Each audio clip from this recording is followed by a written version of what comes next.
Mad Dog, what? We only fuck with the Mad Dog. Mad Dog, what? We only fuck with the Mad Dog. Get your reviews from the Mad Dog. Subscribe to the Mad Dog. Like Mad Dog. Kill us. I only fuck with the Mad Dog.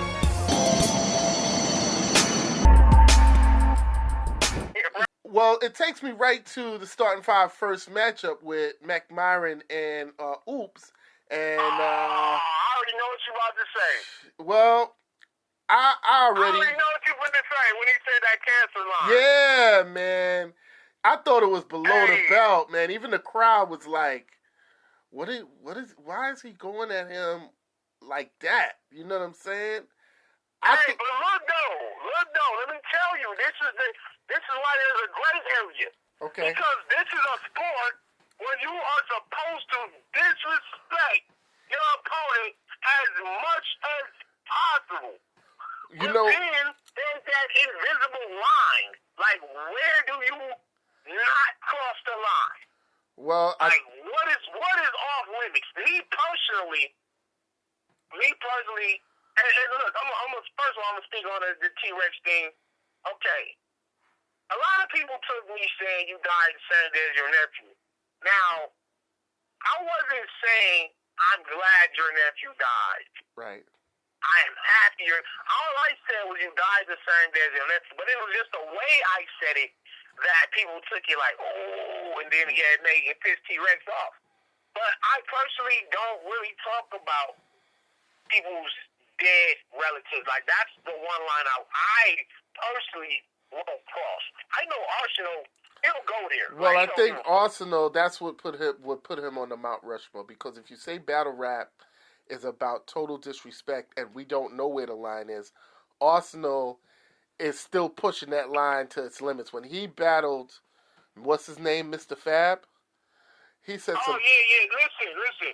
I'm going to tell you before you say that. I already know the line, but because I've seen that on Twitter and shit, I never watched that battle. Wow. I haven't watched it because I don't get on like that, man. That shit pissed me off. Like, now it's fucked up. It was really bad, man. Like, some of the stuff, like, I was surprised Arsenal would be on the West Coast saying the stuff that he was saying and thinking he could walk out of there afterwards. It was that bad. But he walked out of there. But look, though, if I ever was to battle Arsenal, right, I am going to show him the real meaning of disrespect. Whoa! I'm going to really go, I'm going to say the most fucked up shit in battle rap history, and I'll put that on my mama.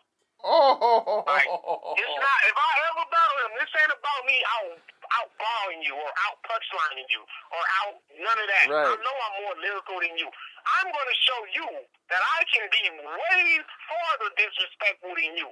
And I'm going to do it to the highest degree battle rap history has ever witnessed. Wow. And I'm pretty sure if he ain't, man, like this shit, I've been telling people, like, if I ever battle Arsenal, we might want to scrap it. Because I'm finna go there. All right. Well, you know what? I would want to see that now. I think, first of all, Arsenal would take you serious because he knows lyrically you could dismantle him. But if he comes there with his disrespectful shit and you're saying that you could out-disrespect him, you can have, think of it could be like a double entendre. It could be a classic battle on top of it being a classically disrespectful battle. And that's exactly what it's going to be. Ooh. Okay. That's exactly what it would be. But can we make it to the third round without swinging on each other? Now that's the that's the only question mark. You know what I mean? Because I know I'm gonna say the most. I'm gonna try to hurt this nigga's whole family feelings. Well, remember he went at ARP. When he was battling Show Off. I remember that when he battled Show Off. I give Arsenal credit. He usually doesn't talk in between someone's rounds, and he lets them rap, and then I don't even think I've seen him try and cut somebody off short. He lets them rap, and then he goes in and does what he do. You know, but. All right, so we gonna get back to that. Let's get into this. Yeah, we'll get to that later. That's a whole other show. Oops, Myron. What was your feelings on that battle? Black Myron won that 3-0. I mean, what can I say? Like, Oops, just his mind was somewhere else. You know what I mean? Fair. That's fair to say. And I'm not gonna make no excuses for Oops. I mean, he a grown man. Like I feel like if you know your mind not there, then you probably shouldn't take the battle. Okay. If you know you ain't prepared, don't do it just for the sake of doing it. But we clearly see that Oops wasn't there mentally. Now, had he got all his material out and got it out cleanly, then I think we got a different type of battle. Like, it's debatable now. Because, I mean, Oops did have some shit. And when we was outside prior to the battle, when we was practicing, Oops had some shit. But he just couldn't get it out. Like, I don't know what was going on in his personal life, but that's pretty much how that battle went. Did he explain... Now, I touched on it in my blog, but did he explain... the bloggers messing up battle rap and almost like using them as a platform for choking? We never got in further detail with that, with me at least. I haven't really spoke to him because I know he's been on his campaign trail for, state representative in St. Louis. So shout out to Oops for that. Yeah, shout out to Oops for that, man. I just seen a picture with him and Bernie Sanders and shit. Like, he out there doing it big. So, battle rap is like a second thing in his life, other than his family. Like, his family comes first, but I think his heart really is in the streets of St. Louis and trying to change things for black people. No, I respect him for that. You're right. I spoke to Oops a couple times, and he's deeper than just a battle rapper. He's a deep guy. So, absolutely. All right, so then we had the next battles: Murda versus JC. All right, now the crowd didn't agree with the judging, so they felt like Murda was robbed. And I'm gonna say content-wise, now this is where the gray area is, and this is why judging is so. Break this down for me. Judging is crazy. I'm gonna tell you why. JC lyrically his material. If you just read their lines on paper, you can clearly see that JC was a better writer. Clearly. Okay. Now Murda had the presence. He had a better presence and a stage performance, so to speak. Okay. And that got more crowd reaction. So throughout the battle, Murda got more crowd reaction, but JC had better bars. So when the judges went to the judging, they wasn't going off what the crowd was talking about. They wasn't swayed by the crowd. They was going off the actual writing. They gave it to JC. I thought it was the right call. Right. But that's where it's tricky because who really wins? The one that was rapping better or the one that had the crowd? But if you further in factor that the crowd was actually a lot of Harmony people in there versus 4 writer, there was 5 writer block members and a room full of Harmony people, like literally. So there's no way we're gonna get more crowd reaction any fucking way. Because that was a home game for them. You gotta remember, we all had to fly in from somewhere else. We came to their house. Right. So, that's true. It was already like hostile territory anyway. That's true. And I will say that the RBE crowd is not as big and diverse as a Smack crowd right now. But there is people, right? But there's people that come from all over, you know what I mean, to go to RBE event. Definitely. But I like the setting. I think it's a great setting for battle rap. It's not too big. It's not too small. Okay. Well, here's the way I had it. I had it 2-1 JC. I can't, if you want to say JC lost the second round because Murda had that one-liner with the smack the bitch out you, all right. But I'll say... I gave Murda that second round. Right. But I think I had JC first and third. That's where I had it too. Very close. Very close. I could see people saying either way. It's very close. But all right. So now, and actually the battle is dropping in like 2 days. So and I like the fact. What I love, in fact, is what ARP put on the video. He said, "Now it's your turn to judge." Basically saying, "Look, this is how the judges called it. I want to see what the streets say." And so, But it might be different because they're not gonna have the feel of being there live, and you know what I'm talking about. Exactly. So okay, which was Canon versus Excel. Excel. Now you're right. It might have been a home game, but Canon's performance, I was looking. There was people reacting from Team Homicide to Canon. Right. I thought Big Cannon had performance of the night. Wow. Easily. I thought he had performance of the night. I mean, he was hitting haymaker after haymaker. So no one from Team Homie was upset about the decision, which I thought was pretty clear. Pretty clear. 3-0 on Big Cannon. That was a 3-0. I don't care how you look at it on camera, in the building. That's a 3-0. That's pretty much all needs to be said about that battle. Do you think that Big Cannon showed Excel the respect he deserved by coming in so prepared and writing? It seemed like Big Cannon wrote like if he was writing for Lux, man. His right. Okay.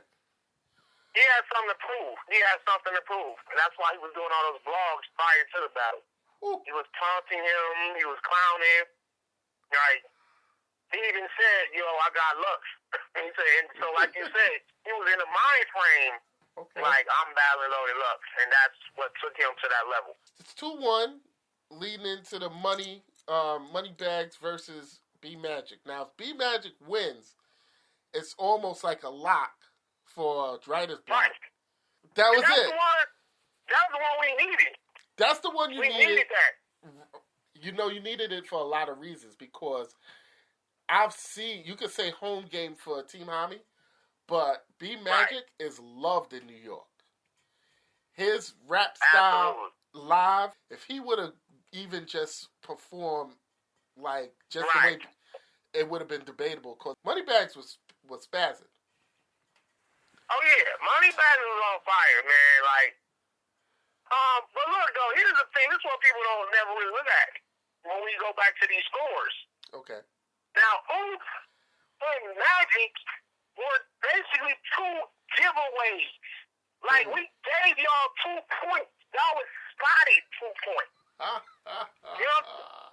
Because that's not a fault of Team Homies that Oops and B Magic wasn't properly prepared. That's not their fault. Right. I'm saying if Magic and Oops actually spent their 3 rounds, the judges have to really look closely at both of those battles. That's a good point. The judges didn't have to work for those 2 battles. No, that's what I'm saying. That's what they're doing, some giveaway battles. It's not like Matt and I would have to fight for that victory, or Moneybags have to fight a tough fight and hope it came down to his call. Like it was clear, like these niggas have stumbled, so like y'all automatically won these. This is a default win. You'll win by default. So you're saying, I see what you're saying. One questionable call. I see what you're saying. You're saying so far the 2 Team Homie wins was win by default. Meanwhile, the two Writers Blocks, they was in a, well, let's face it, Big Cannon wasn't in a brawl. Big Cannon won outright. JC was in a brawl. Right? It's fair to say? Is that fair to say JC was in a brawl and Big Cannon just, washed his opponent pretty much? Right, pretty much. All right. I can give you that. I could definitely see that. So now, the two victories, think about this. The 2 victories that we do have on the official record, they were earned.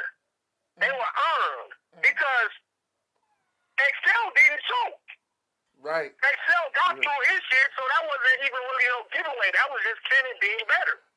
And I want to give a shout out to Excel and say his material wasn't that bad.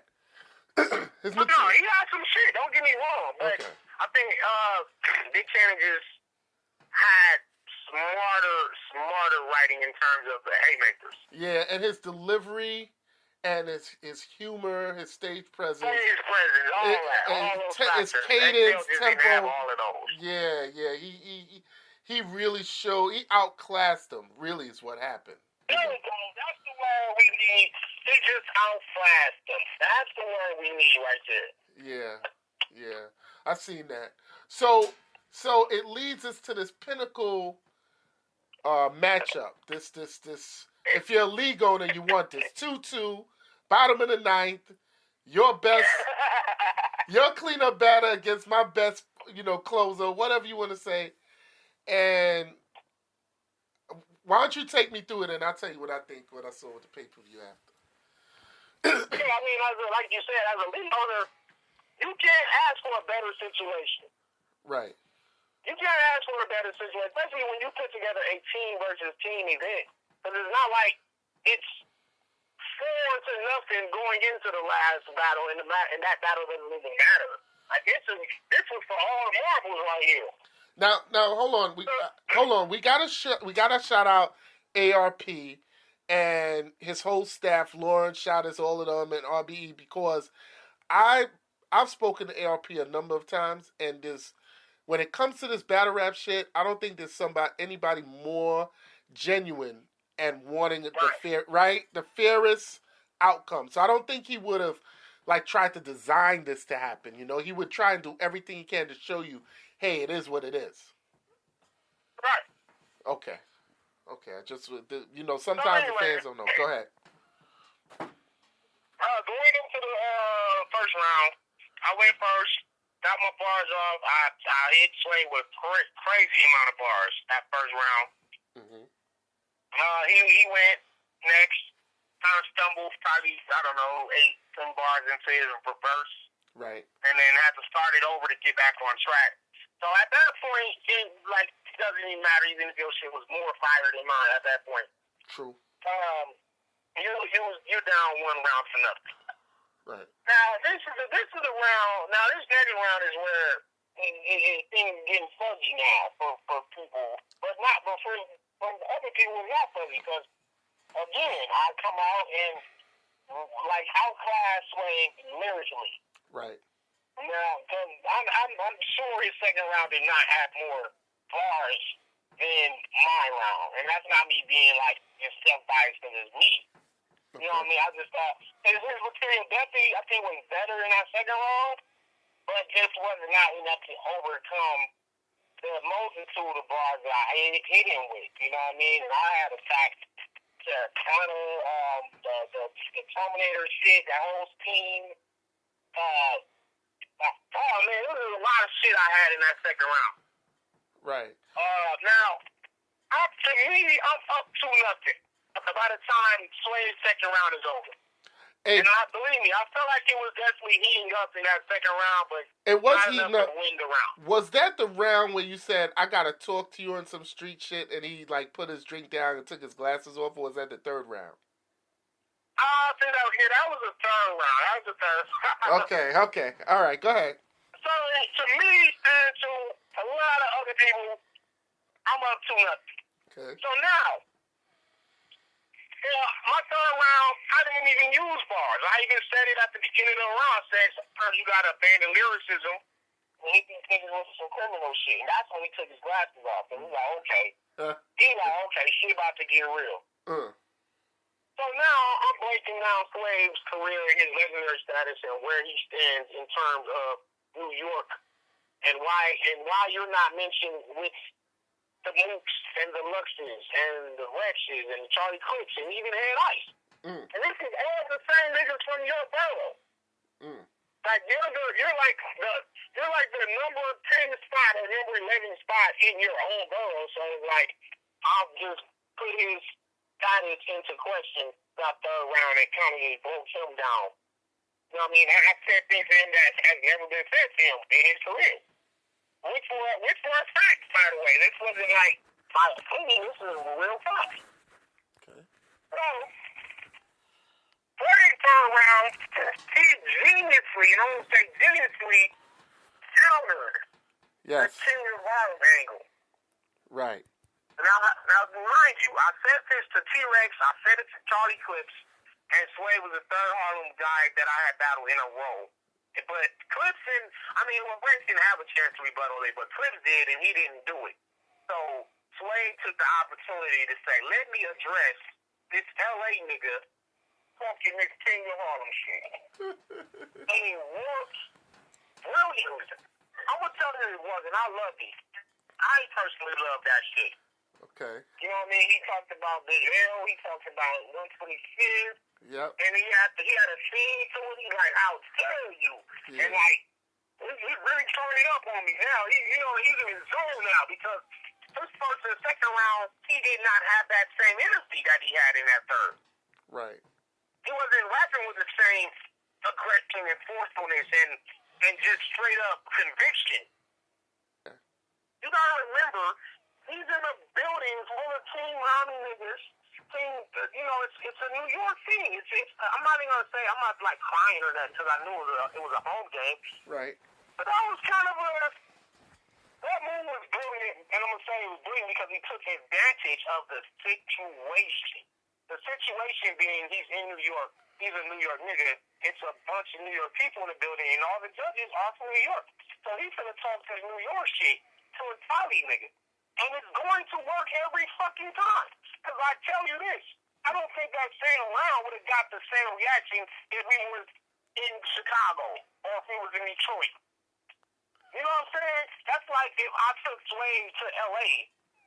and in my third round, I use a whole West Coast angle in a building full of West Coast judges and a West Coast crowd. They would have went crazy for that shit. And that's kind of like it's a cheating move.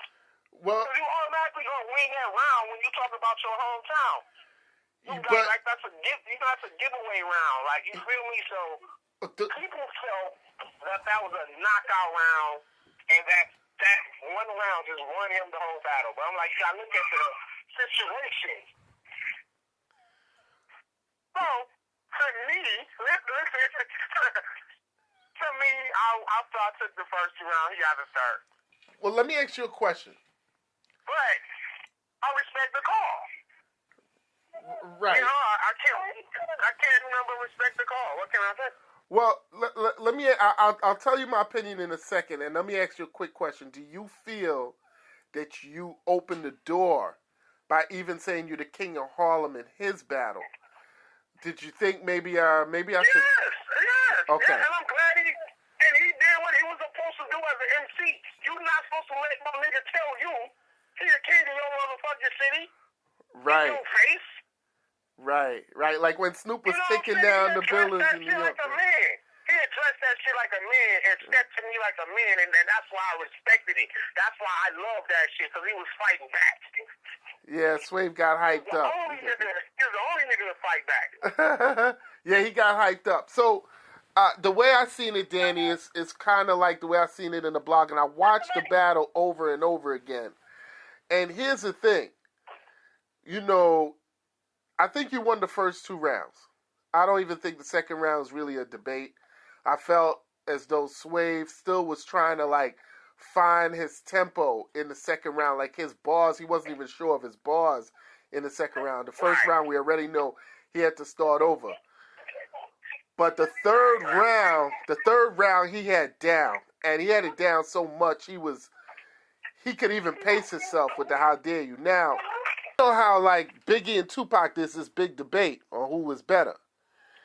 But the thing that I seen with Biggie, when you go into somebody's house that was like a fan of Biggie, they would have like a bunch of rappers in their room, pictures of them, and a whole bunch of Biggie, but it would be a bunch of rappers. When you go into a Tupac fan, it would be like a shrine.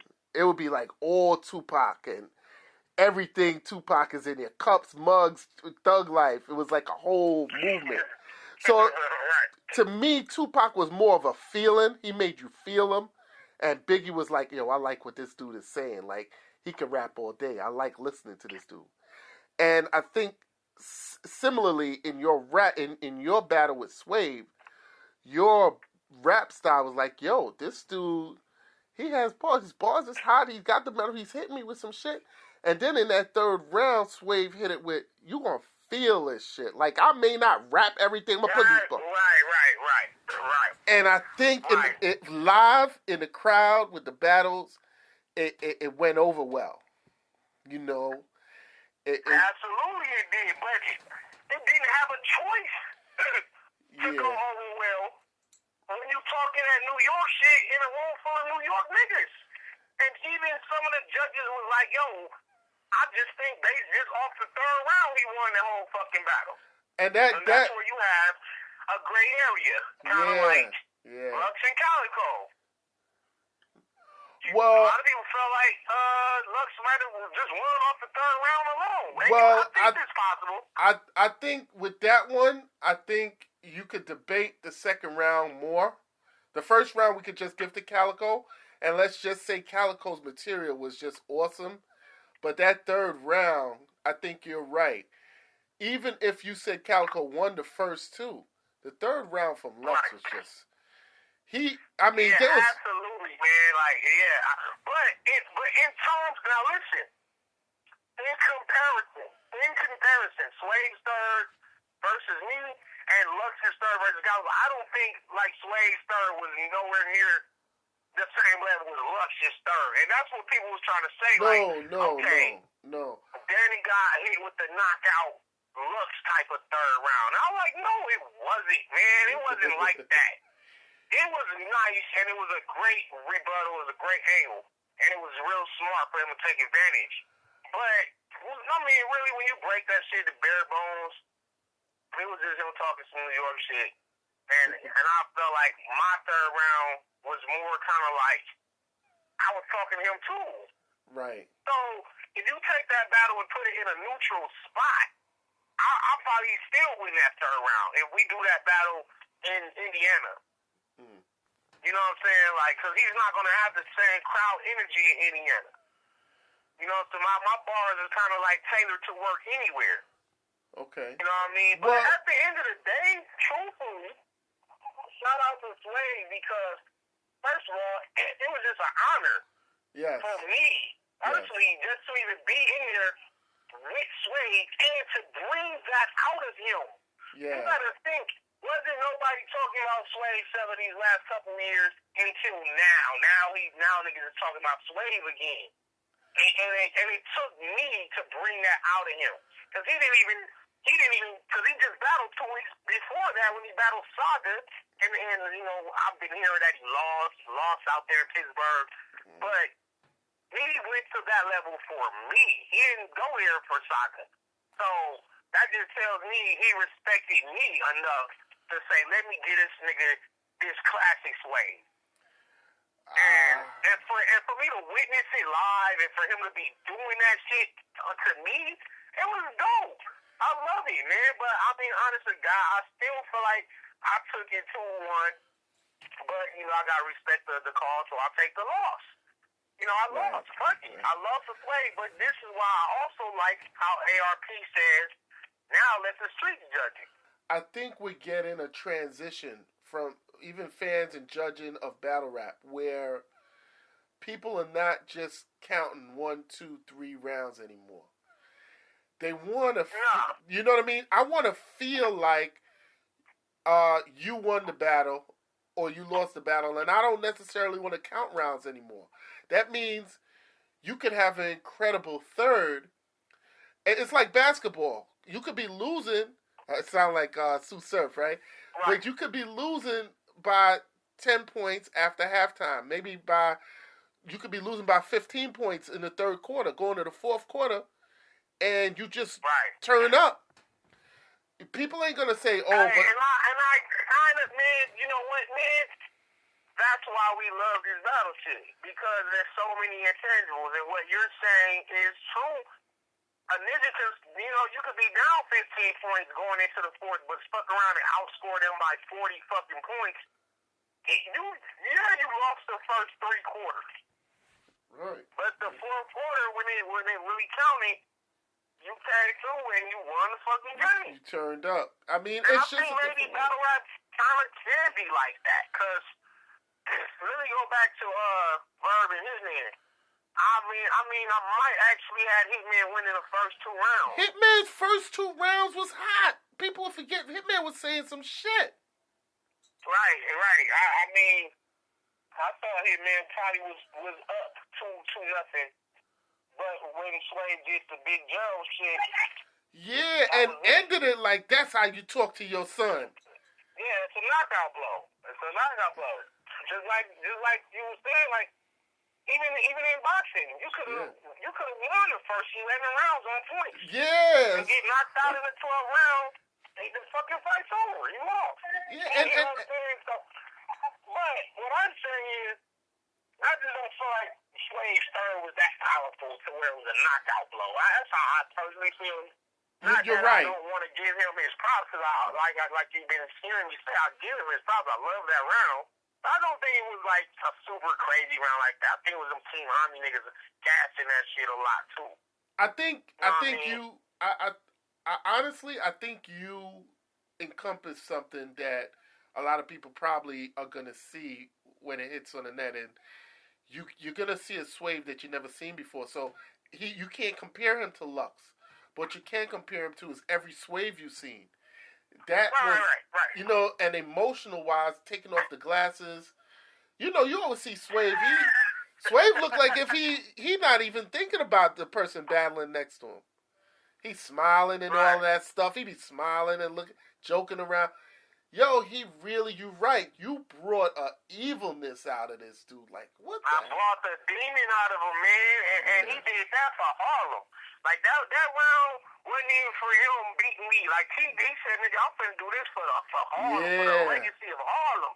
And it was like, let me defend the legacy of Harlem. And you're right on another regard. That was powerful. That was powerful. You're right in another. If he was in Indiana or a match, he's not gonna say all of that New York references because it wouldn't be relevant there. You know, you'd have a crowd looking at him. That's what I'm saying. Like I was in a position where what could I have done? I couldn't have done nothing. But that's what I'm saying. I wouldn't have put him in that same position. I wouldn't have said, let me get Swave out to Cali, then I'm going to say my third round and make it all about Cali so these Cali niggas can feel this shit, and that's an automatic win of a round for sure. You automatically going to win that round. You know what I'm saying? When you talk about the hometown, picture this. Picture me going to Oakland, battling passwords. And passwords do a whole scheme about Oakland and that whole Bay Area. He automatically gonna win that round in the building. No matter what I say, I could come with the most craziest bars ever, but if he do a Oakland shit in Oakland, in a room full of Oakland niggas, that's a gimme. So that's what Swave pulled on me. If people debate it, if they feel like he won or they feel I won, it doesn't even fucking matter. It was a battle. It was dope. I had fun. And it is what it is. I'm moved on. You know what I'm saying? All right. I respect that, man. And let people know how to find you, where you at, what you doing next. I thank you for the time. You that nigga to me. And we gonna keep this thing going, you know. Molotov Myers on Twitter. Okay. You know what I'm saying? YouTube.com/Danny Myers. Okay. You know what I mean? Shout out to Mad Dog Killer Son. My nigga. You can rock with me anytime you want to, you're welcome. MDKS, third eye, make sure you subscribe. We the truest and provide the realest content. Take this shit serious like schools do with bomb threats. Handing you the lines like we trying to get our palms read.